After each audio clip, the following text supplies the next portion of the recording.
Hi hello నమస్తే welcome back to ఐట్రీ media. ఈరోజు మనతో ఉన్నారు amphi certified mutual fund distributor అలాగే QPFP అయిన రమేష్ పసుపులేటి గారు.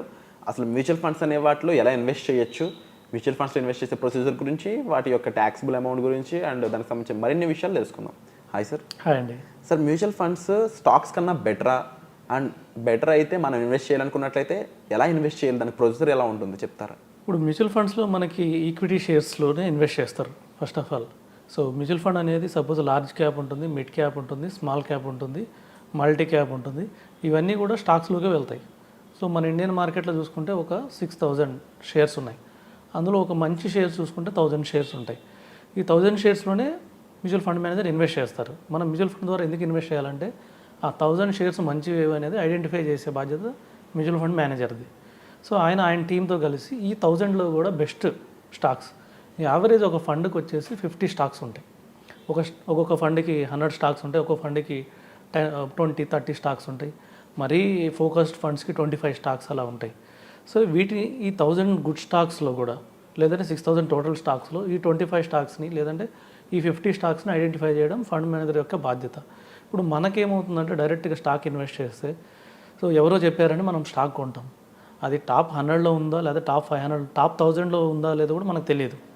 కొంతమంది ఇప్పుడు ఏంటంటే మన మొబైల్ ఫోనే చూడండి, గూగుల్ చూడండి, మనం ఎవరితో ఏం మాట్లాడుతున్నా కూడా అది వింటూ ఉంటుంది. సో మనం సపోజ్ గూగుల్లో కానీ ఏమైనా సెర్చ్ చేసామనుకోండి ఒక స్టాక్ గురించి, ఇంకా గూగుల్ పేజ్లో మనకి రికమెండేషన్స్ చాలా బీభత్సంగా వస్తున్నాయి. ఎలాంటి రికమెండేషన్స్ అంటే అసలు వాటి ఊరి పేరు తెలియని కంపెనీస్ని రికమెండ్ చేస్తుంది. ఇవి మల్టీ బ్యాగర్స్ అని చెప్తుంది. అంటే డిఫరెంట్ పేజెస్ని చూపించిద్ది, ప్రమోట్ చేసిద్ది. అప్పుడు అందులో మిస్గైడ్ చేయడానికి చాలా ఇన్ఫర్మేషన్ ఉంది. యూస్ఫుల్ ఇన్ఫర్మేషన్ 10% ఉంటే మిస్గైడ్ చేసే ఇన్ఫర్మేషన్ 90% ఉంది.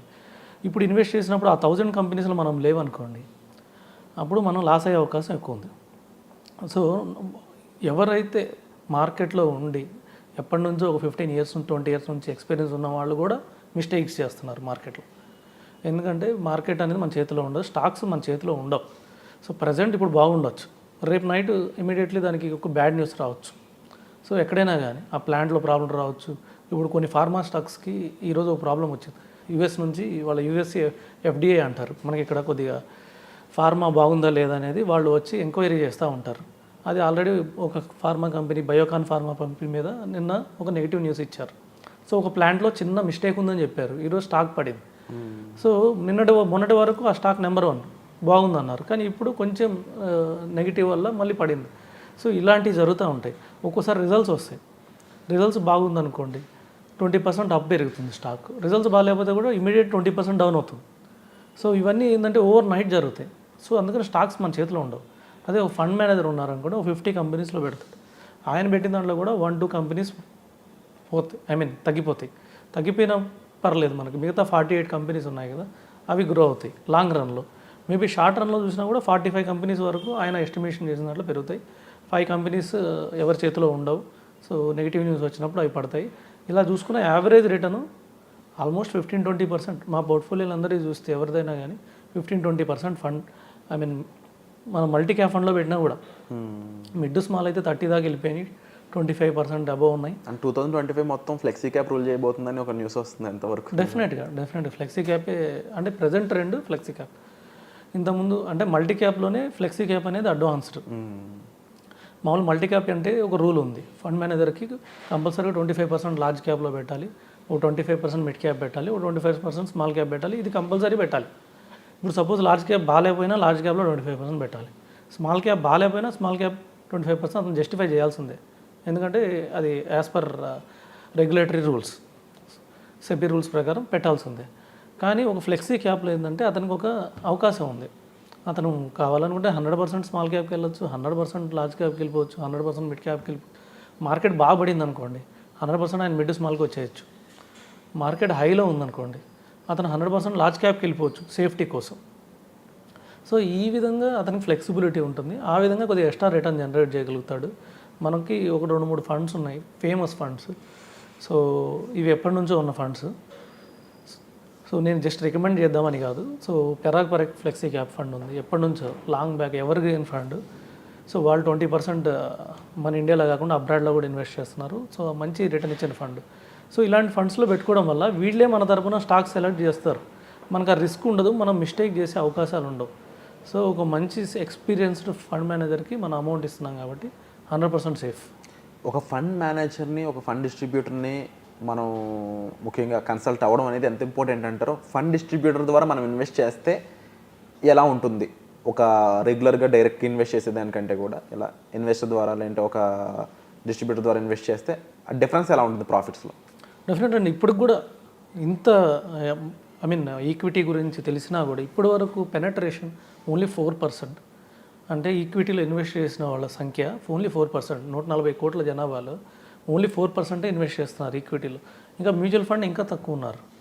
ఇంకా చాలామందికి తెలియదు మ్యూచువల్ ఫండ్స్లో ఏవి మంచివి, అసలు మ్యూచువల్ ఫండ్లో ఫండ్ మేనేజర్ని ఎలా సెలెక్ట్ చేసుకోవాలి, ఏ ఫండ్ సెలెక్ట్ చేసుకోవాలి. మ్యూచువల్ ఫండ్లో కూడా ఓవర్ డైవర్సిఫైడ్ అయినాయి. దాదాపు 47 కంపెనీలు అయినాయి, 4700 ఫండ్స్ ఉన్నాయి. వీటిలో మనకు కావాల్సిన ఫండ్స్ ఎన్ని? 4 or 5 మ్యాక్సిమం. అందుకని ఎక్కువ అవసరం లేదు, అందుకని ఎక్కువ రిటర్న్ రాదు. సో 4 or 5 ఫండ్స్ మనం 4700 ఆల్మోస్ట్ 5000 ఫండ్స్లో కల్లా మనం 5 ఫండ్స్ తీసుకోవాలి. అది ఎవరు చెప్తారంటే డెఫినెట్గా ఒక రెగ్యులర్ డిస్ట్రిబ్యూటరే చెప్తాడు. మళ్ళీ అవి కూడా ఎప్పుడు పెర్ఫామ్ చేస్తాయంటే అవి కూడా ఎప్పుడు పెర్ఫామ్ చేయవు. 1 year తర్వాత రివ్యూ చేసుకోవాలి.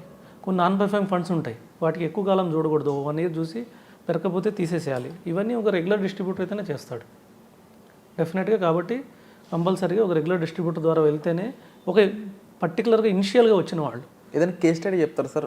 నేను విరాట్ ఈ పర్సన్కి నాకన్నా నా దగ్గర రావడానికి ముందు వాళ్ళు ఓన్గా ఇన్వెస్ట్ చేసుకుని ఇంత పర్సెంటేజ్ వచ్చింది, నా దగ్గరికి వచ్చాక నేను చెప్పాను పలానా ఫండ్ అని, ఫండ్ పేరు చెప్పాల్సిన అవసరం లేదు, బట్ మీ దగ్గరికి వచ్చాక ఎంత % రిటర్న్స్ వచ్చాయో చెప్తారు. డెఫినెట్గా నాకు ఒక కస్టమర్ ఉన్నారు లాంగ్ బ్యాక్ 2017. ఆయన తెలియక దాదాపు 30-35 ఫండ్స్ పెట్టాడు అప్పట్లోనే. ఆయన పోర్ట్ఫోలియో 10 lakhs ఉంది. 30-35 ఫండ్స్ 30-35 ఫండ్స్ 10 lakhs పోర్ట్ఫోలియోకి 30-35 ఫండ్స్ ఉన్నాయి. అవన్నీ రివ్యూ చేయమని ఇచ్చారు. సో మా ఆఫీస్కి వచ్చి రివ్యూ చేయమని ఇస్తే స్టాక్స్ అసలు ఫండ్స్ చూస్తే నాకే ఆశ్చర్యం వేసింది. సో అప్పట్లో 2017లో అసలు అవేర్నెస్సే లేదు. అలాంటి 35 ఫండ్స్లో అంటే ఎవరు ఏ ఫండ్ చెప్పినా కూడా ఇన్వెస్ట్ చేశారు. అందులో చాలా గ్లోబల్ ఫండ్స్ ఉన్నాయి, చైనా ఫండ్స్ ఉన్నాయి. సో ఇవన్నీ మొత్తం కన్సాలిడేట్ చేసి 5 ఫండ్స్ చేశాం.